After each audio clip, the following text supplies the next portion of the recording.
Hola, hola, ¿cómo están? Bienvenidos al programa. Mi nombre es Ricardo Morto Laviteri. Esto es Análisis en tiempos de coronavirus. Bienvenidos a todos. Muchas gracias por estar en nuestra transmisión de hoy.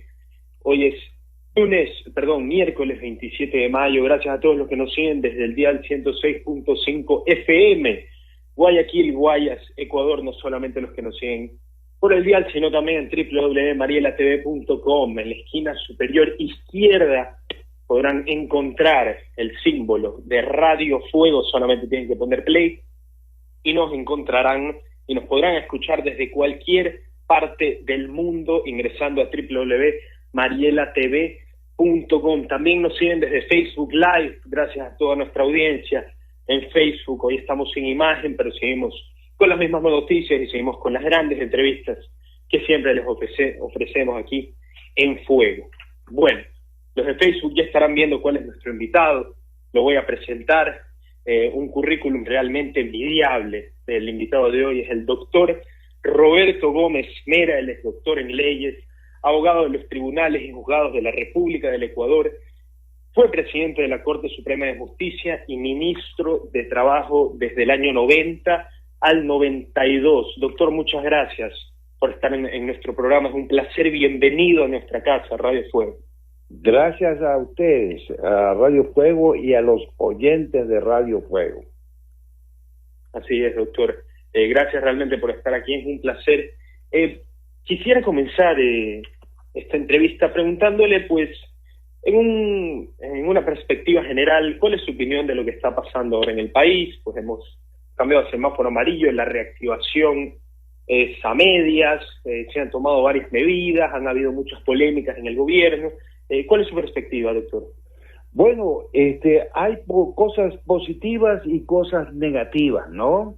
Entre las negativas, pues está en primer lugar la pandemia del coronavirus y la otra pandemia que nos está azotando paralela, que es la corrupción.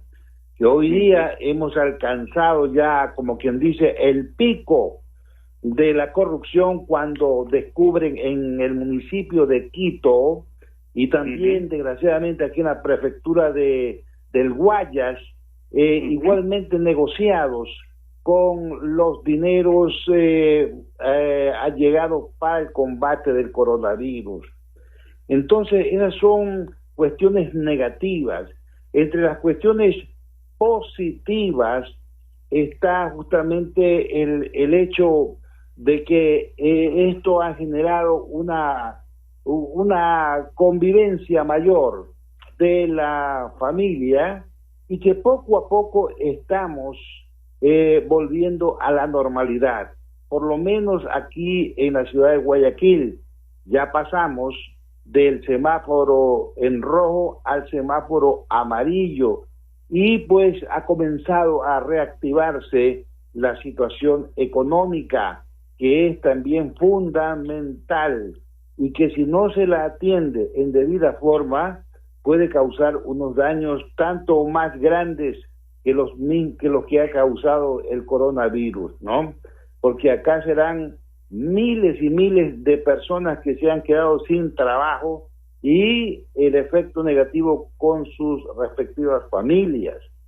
Entonces, allí en este campo de la reactivación económica hay mucho que hacer, Por lo menos a mí se me ocurren unas 7 ideas, ¿no? En primer lugar, el gobierno tiene que incrementar el trabajo público, tal como lo hizo el presidente Roosevelt en 1930, que mandó, por ejemplo, a que la juventud venda manzanas. Entre ellas nuestro expresidente Galo Plaza Lazo tuvo que vender manzanas, ¿no? Ahora, aquí en el Ecuador, como el gobierno no tiene dinero, tiene que entregar ya en este momento de manera inmediata al municipio de Guayaquil la construcción del 5.º puente, porque el municipio de Guayaquil, la alcaldesa dijo que ellos podían comenzar la construcción del 5.º puente Eso sería una fuente de mucho empleo. Eso por un lado. Por otro lado, hay que pensar en un pago mediante el trueque, ¿no? Si no hay dinero, no hay dólares para pagar servicios y trabajo, pues pensemos en el trueque por fundas. ¿Qué tipos de trueque, doctor? Sí, sí. ¿Aló? ¿Qué tipos de trueque? Por kit de comidas. Kit de comidas. No se puede pagar el trabajo con kit de comidas, por ejemplo, en el trabajo agrícola. En el trabajo agrícola y también en el urbano se puede pagar con kits de comidas, ¿no? Otra cosa es que inmediatamente las instituciones crediticias, los bancos, las tarjetas de crédito deben por lo menos por 1 o 2 años bajar la cuota de amortización de las deudas a la mitad, al 50%, para que la gente pueda recuperarse y también poco a poco ir cumpliendo con sus obligaciones. Pero hasta el momento, dice la ley aprobada, cada banco debe negociar con su deudor las condiciones. Todos sabemos que el deudor está en una condición débil, al igual que el trabajador frente al patrono. Entonces, debería decirse que por lo menos debe haber una rebaja en la amortización de las deudas por unos dos años, ¿no? Luego hay que expedir una ley de trabajo temporal por 2 años, pues restándole o evitando que el empresario tenga tantas obligaciones como las tiene actualmente para el trabajo normal, ¿no? Si estamos hablando de un trabajo emergente, bien puede liberarse al empresario de ciertas trabas, como por ejemplo las indemnizaciones, pago de indemnizaciones, que hoy por hoy pues son grandes y por eso mucha gente no contrata a trabajadores. Entonces habría que expedir una ley laboral emergente y solo por 2 años, permitiendo que el empleador contrate a personas en otros términos, Entonces, cosas como esa hay que incentivar, pensar, proponer, porque como le digo, el momento actual es cómo salimos de esta tremenda debacle económica que nos está dejando el coronavirus. Así es, doctor Gómez. Me pareció muy interesante que menciona a los trabajadores, pues también el tema de las noticias de hoy día, del tema de los insumos médicos y el sobreprecio, eso lo tocaremos en un instante, pero doctor, me gustaría preguntarle, hoy vi un reporte de CNN latinoamericano, en un reporte sobre nuestro país, Ecuador, y el reporte comentaba que los ecuatorianos, según la perspectiva internacional, hemos perdido el miedo al coronavirus, doctor. ¿Usted cree que realmente hemos llegado hasta el punto de que el coronavirus, tampoco que no nos importe, pero que pasa a ser a segundo plano dada la situación gravísima en el ámbito de la economía y social del país? Sí, ahí sucede un fenómeno psicológico, ¿no? Cuando ya las personas y los pueblos tienen que convivir con un mal, no lo aceptan, comienzan aceptándolo. Entonces, aquí hemos convivido ya por espacio de unos 3 meses con un tremendo mal que ha generado, pues, incluso que se cambie hasta el concepto de la muerte, que antes era un hecho extraordinario, ahora se volvió cotidiano. Hay muertes todos los días, o han habido muertes todos los días, ¿no? Antes las muertes generaban un velorio, por lo menos de los amigos, ya no hay eso. Tampoco hay entierros con personas y todo a hurtadillas, escondidas. Entonces ya hemos comenzado a asimilar, a aceptar esa tremenda realidad. Entonces estamos entrando en una fase de aceptación de este virus, porque todavía desgraciadamente no hay ninguna cura efectiva para ello, ¿no? Y lo único que hay es ciertas medidas que eviten el contagio y que nos está dando resultados. Aquí en Guayaquil nos está dando resultados porque ha bajado la tremenda incidencia que se tenía con este virus. Entonces, debemos convivir con eso, pues al que le toca la mala suerte de que su organismo no repela este ataque, pues se muere, ¿no? Desgraciadamente. Entonces, pero tenemos que seguir adelante con la reactivación económica y con la producción, porque si no nos va a atacar pues una serie de males como la delincuencia, el robo, el asalto, la desesperación de la gente por llevar un pan a su casa, en fin, ¿no? Entonces yo lo que veo es este fenómeno psicológico que, como digo, afecta a las personas individualmente consideradas y a los pueblos. Los pueblos que están en guerra, por ejemplo, o han estado en guerra, al comienzo se sienten pues sorprendidos, pero después comienzan a aceptar esa situación y comienzan a convivir con ellos, porque la vida continúa, la vida sigue adelante, y entonces uno tiene que aprender a convivir con el peligro y con la mala situación. Así es, doctor, estamos con el doctor Roberto Gómez Mera. Doctor, me gustaría preguntarle, usted fue ministro de Trabajo desde el año 90 hasta el año 92 en el gobierno del presidente Rodrigo Borja, y realmente una de las situaciones actuales pues es el trabajo, es el crear trabajo.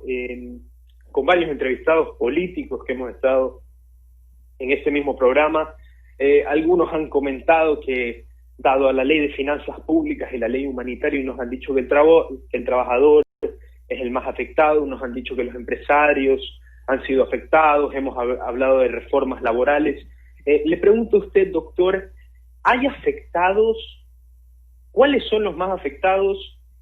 Y si usted volviera al ministro de Trabajo, ¿cuáles serían las medidas para crear trabajo, que es lo principal ahora mismo?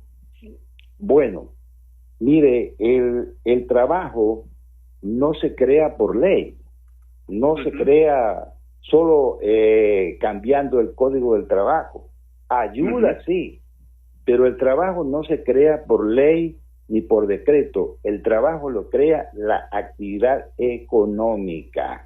Y el código del trabajo, el consumo.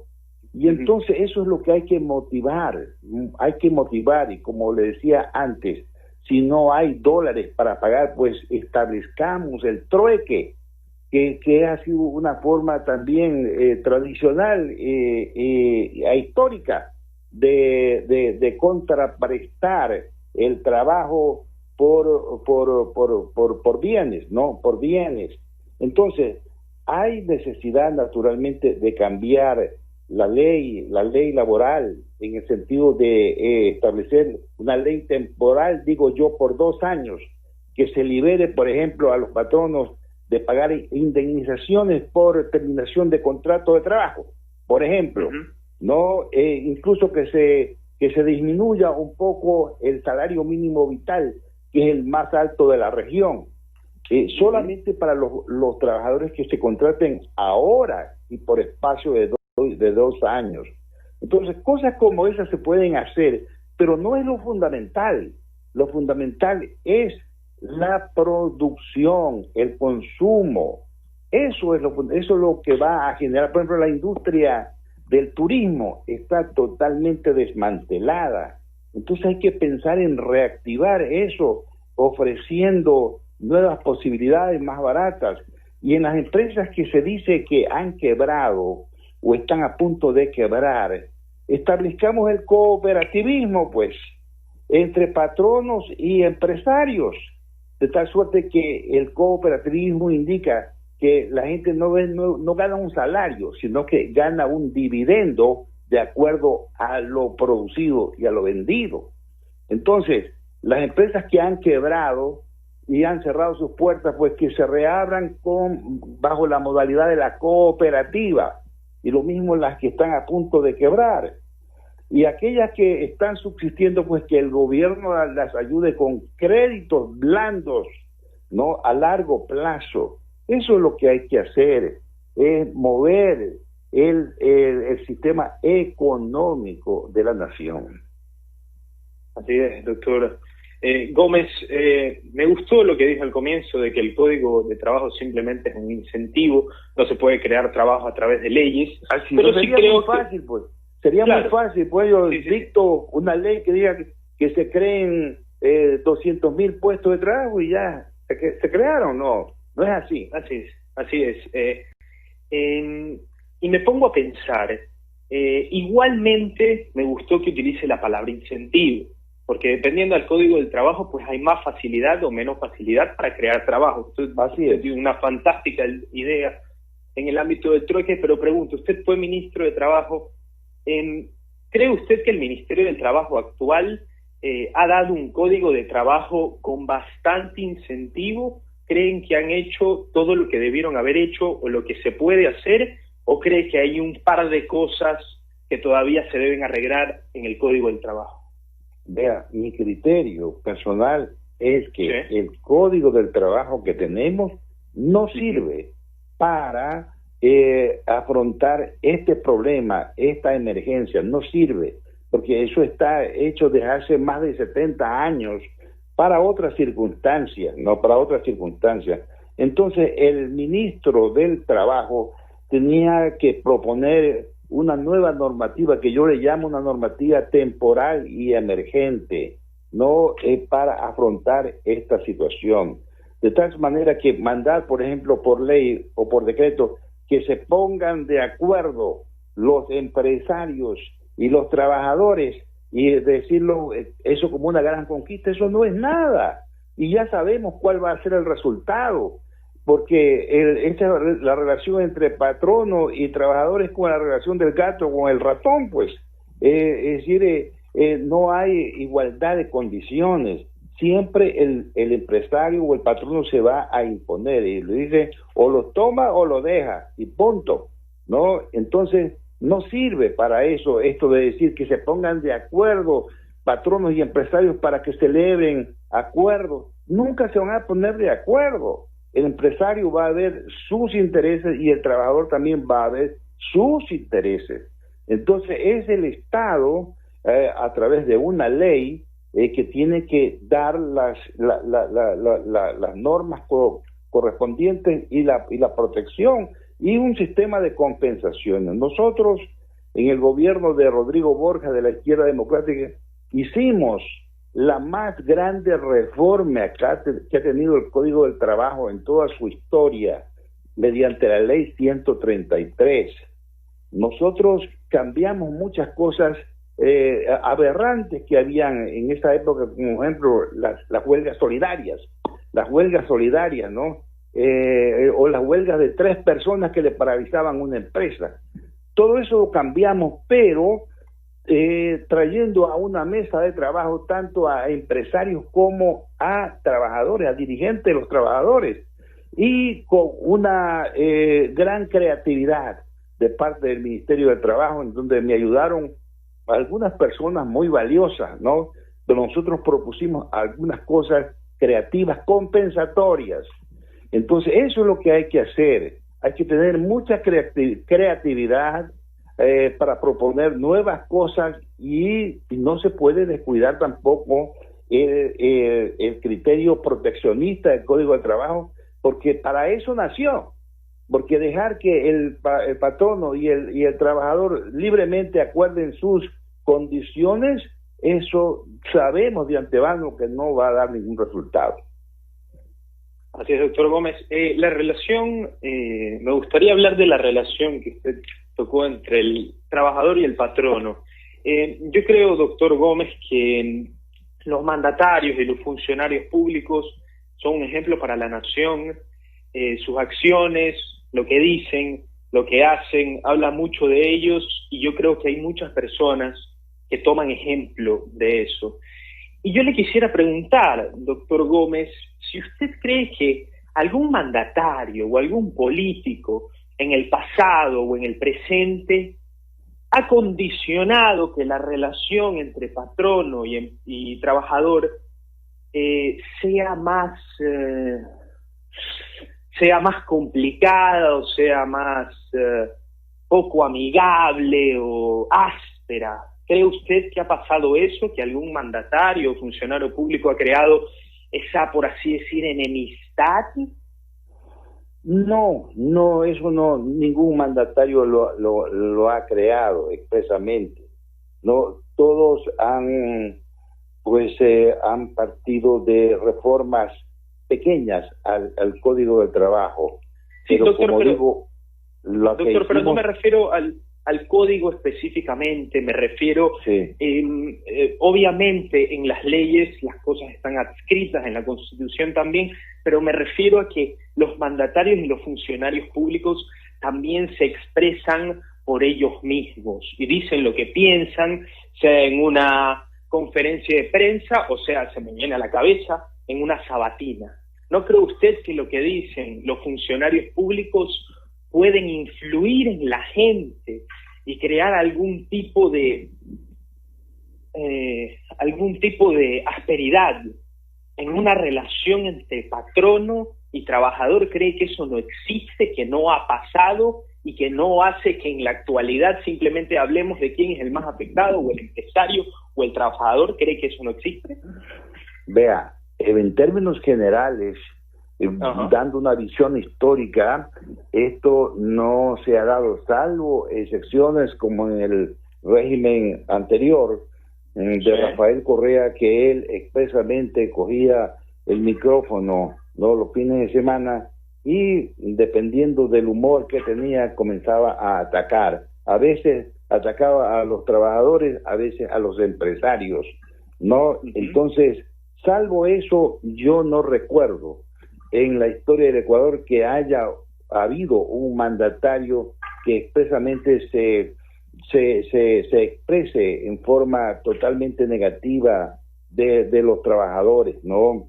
Todo lo contrario, más bien han dicho que en su gobierno se respetarán los derechos de los trabajadores, pero la realidad ha sido otra. La realidad, tanto por los funcionarios del Ministerio de Trabajo como por el Poder Judicial, ha sido diferente, ¿no? Y esa es la lucha constante y permanente que han tenido los trabajadores. Así es, doctor Gómez. Bueno, pasando el tema económico momentáneamente, me gustaría que opine, doctor Gómez. Usted fue presidente de la Corte Suprema de Justicia en el Ecuador. Corte Suprema de Justicia, me quiero ensañar en la palabra justicia. ¿Cree que hay justicia en el país? Mire, la justicia, como la libertad, no como la democracia, nunca se logran captarlas plenamente. Es una persecución constante por la democracia, por la justicia. No se la puede aprehender totalmente porque son muy esquivas. Entonces lo importante es dar los pasos necesarios para tratar de obtenerla. En materia de justicia, concretamente, yo veo positivo la modernización, ¿no?, que se ha dado a la función judicial, pero falta más, falta especializar y capacitar más a los jueces. Tienen que haber más jueces también y más fiscales, ¿no? Y tienen que ser bien pagados, eso sí, muy bien controlados, porque para que una persona cuide su puesto, que le va a reportar un salario que le permita vivir decorosamente, pues tiene que tener un control de lo que hace y cómo lo hace, porque hoy por hoy sabido es que si las personas no tienen plata, difícilmente pueden obtener justicia, no tanto a nivel de fiscalía como a nivel del Poder Judicial.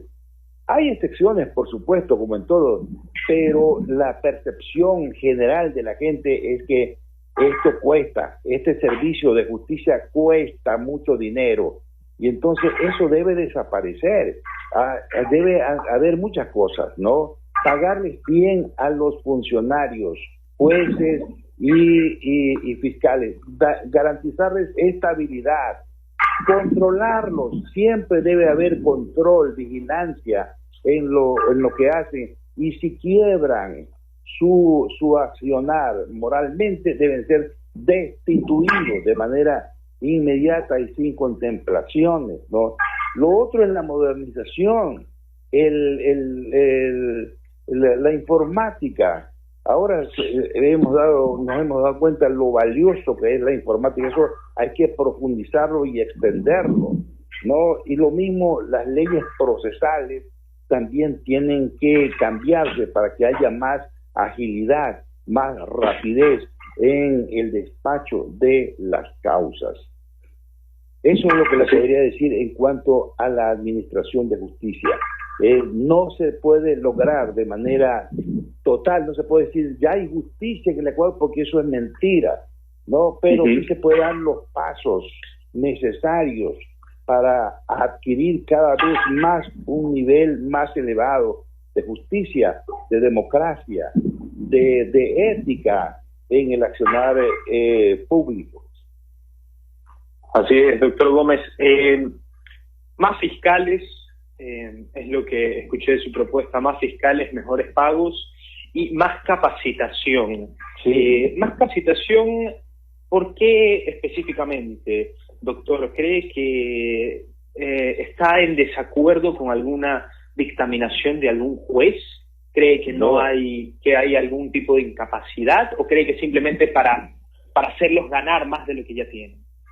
No, mire, el delito también progresa, el delito evoluciona, ¿no? Como todo en la vida evoluciona.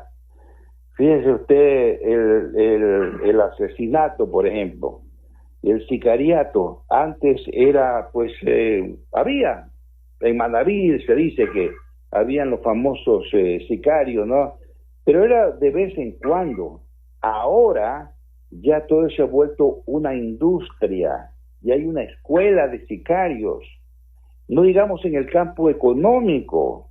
Estamos viendo cómo a través de una serie de artimañas se hacen contratos aparentemente buenos, aparentemente legales, pero en el fondo llevan la decisión de perjudicar a la institución. Eso no lo puede detectar una persona que no tenga preparación.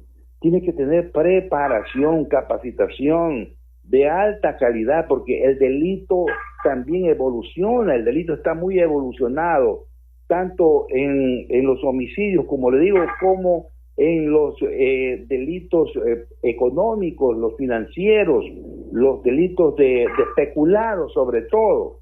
Nadie roba ahora de manera burda, sino que lo hace por medio de compañías, por medio de artilugios y en depósitos en el extranjero, que no se sabe así nomás dónde está la plata. Entonces todo eso exige una preparación.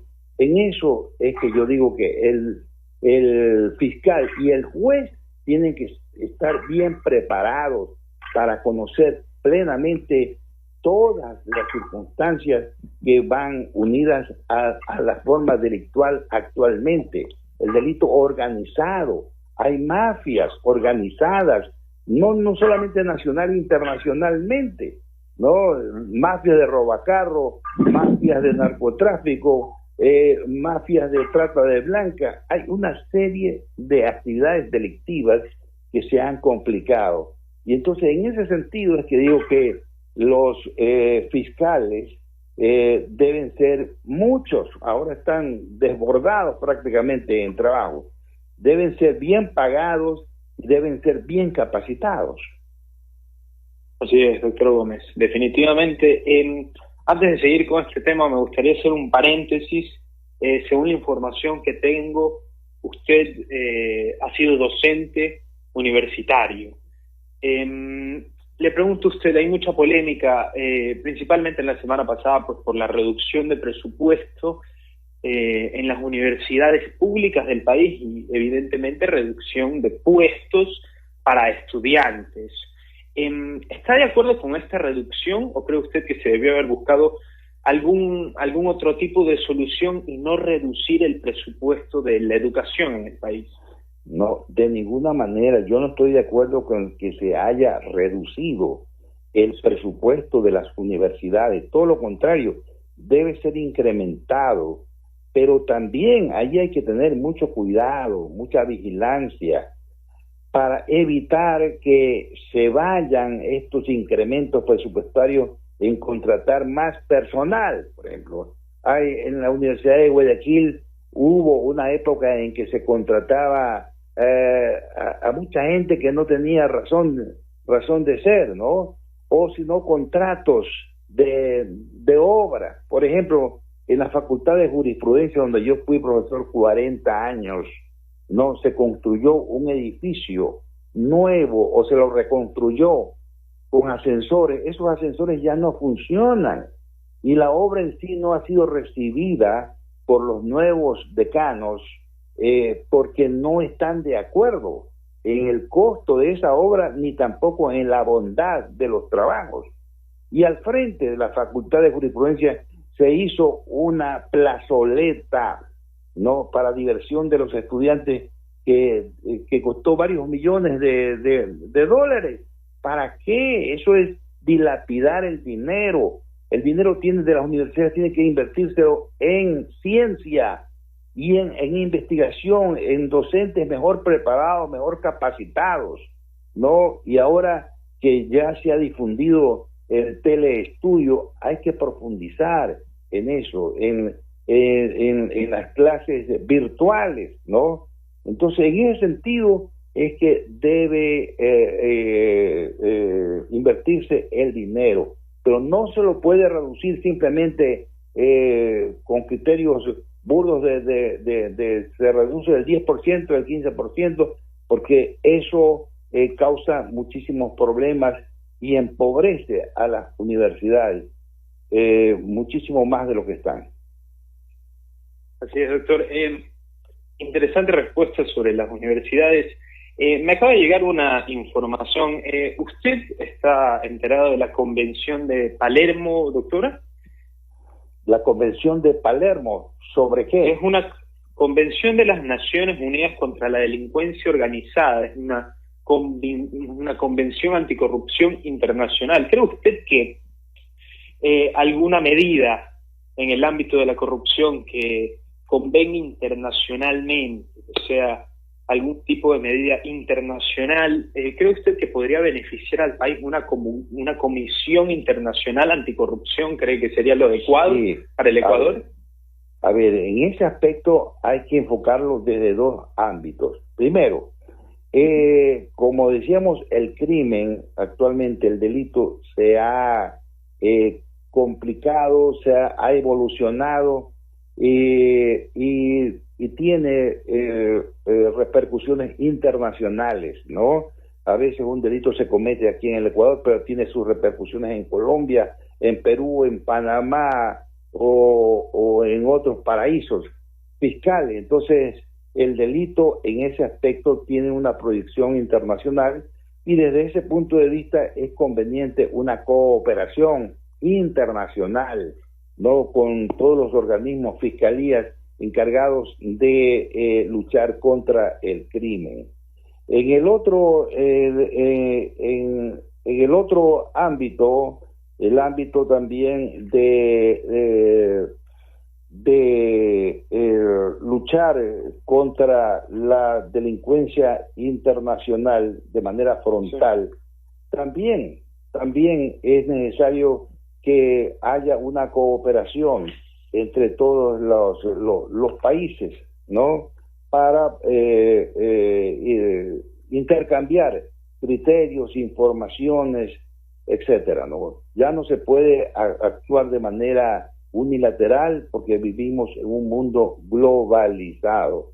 Y desde ese punto de vista es conveniente la cooperación internacional.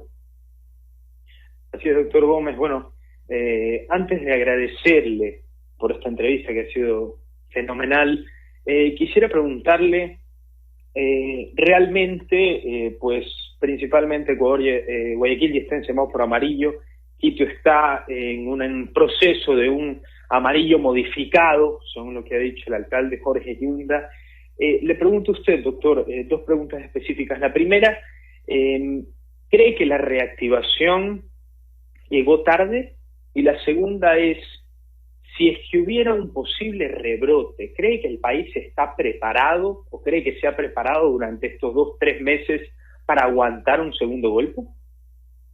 Bueno, sí creo que estamos mejor preparados porque la primera ola nos cogió a todos desprevenidos.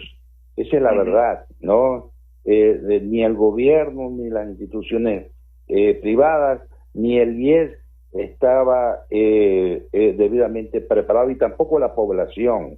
Entonces ahora estamos mejor preparados. Ya la gente ha aceptado las medidas disciplinarias de prevención. Desde ese punto de vista estamos mejor preparados. Pero naturalmente si sobreviniese una segunda ola masiva, obviamente eso va a desbordar todo, pues. Eso va a desbordar todo nuevamente y ojalá no venga, porque no hay recursos económicos suficientes y peor en nuestro país que está quebrado para afrontar una situación de esta naturaleza. Entonces, ojalá, Dios lo quiera, no haya un rebrote masivo. Y si hay, que sea manejable, porque sí estamos en mejor condición de lo que estábamos al comienzo de esta situación. Así es, doctor Gómez. Antes de que se me vaya ya la última pregunta, el próximo año hay elecciones. Esta semana ha comenzado el último año oficial de la presidencia de Lenín Moreno. Le pregunto, doctor, el próximo presidente, ¿qué tendencia política cree que debería tener que más favorecería al Ecuador? Bueno, ahora ya es obsoleto realmente ubicar a un político de derecha o de izquierda, porque eso ya está superado. Ahora hay que ver si es progresista o no es progresista. Si quiere el desarrollo del país o no quiere el desarrollo del país. Entonces, desde ese punto de vista, el Ecuador, la sociedad ecuatoriana tiene un reto de no dejarse engañar por la propaganda, no, sino ver los antecedentes de las personas, sus ejecutorias, de qué vive, cómo ha vivido, no, y los programas que presenta para que obtengan su voto, no. Lo peor, el mal más grande de toda sociedad es que sucumba frente a la publicidad, a la mentira, a las actitudes teatrales y hasta de locura, ¿no? Eso es terrible. Ojalá no ocurra eso en nuestro país, ¿no? Nuevamente. Así es, doctor. Usted dice que es inherente si es de derecha o de izquierda, pero que si es progresista o no progresista. ¿Hay algún candidato progresista que usted ya tenga apuntado, que usted diría, creo que sería mejor opcionado, o todavía no quiere meterse en ese tema? Bueno, de los que están en la palestra, por decirlo así, ¿no? Que son el abogado Nebot y Guillermo Lasso, porque ningún otro ha salido expresamente a decir que va a ser candidato, ¿verdad? Sí. Pero de los dos que se han propuesto, ambos tienen mucha experiencia, ¿no? En el manejo empresarial, en el manejo del Estado y Nebot en el manejo municipal, que es como un Estado pequeñito, ¿no? De tal suerte que eso es lo que yo podría decir. Hasta el momento hay dos candidatos que tienen experiencia, que están preparados y que tienen buenas intenciones, a mi juicio. ¿Con cuál se quedaría? No le podría decir. Eso sí no le podría decir. Eso cuando llegue el momento. Cuando llegue el momento, el voto secreto. Pero bueno, doctor Muchísimas gracias, realmente ha sido una entrevista fenomenal, ha sido un placer tenerlo, esperemos que en próximas semanas, si es posible, tener otra charla o alargar esta charla, bueno, realmente el tiempo. Sí, doctor, muchísimas gracias.